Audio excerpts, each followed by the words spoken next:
நான் விக்கிரவாண்டி மாநாட்டில் பேசும்போது ஒரு பொலிட்டிக்கல் பாம் ஒன்று சொன்னேன், ஞாபகம் இருக்கா? ஆட்சியிலையும் பங்கு, அதிகாரத்திலையும் பங்குன்னு ஒன்று சொன்னேன். இப்போ அந்த பொலிட்டிக்கல் பாம் எல்லா கூட்டணியிலையும் வெடிச்சுக்கிட்டு இருக்கு, தாறுமாற வெடிச்சுக்கிட்டு இருக்கு. ஸ்டாலின் சார்லாம் பதறாரு. ஆட்சி அதிகாரத்தில் பங்கெல்லாம் தமிழ்நாட்டில் ஒத்து வராது அப்படின்னு சொல்றாரு.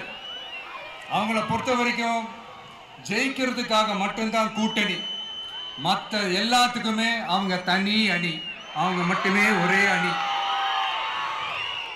வெல்வோம் ஒன்றாக, ஆனா வரும் வெல்த்தெல்லாம் பார்ப்போம் தனியாக. அந்த வெல்வோம் ஒன்றாக என்றது இதுதான் சீக்கிரட்டு. புரிய வேண்டியவங்களுக்கு நல்லா புரியும் நினைக்கிறேன். உங்களோட நான் இருக்கேன், நம்மளோட நம்ம மக்கள் இருக்காங்க. இதுக்கு மேல என்ன வேணும்? கான்பிடென்டா இருங்க, நல்லதே நடக்கும், வெற்றி நிச்சயம். மீண்டும் சந்திக்கும் வரை நன்றி, வணக்கம்.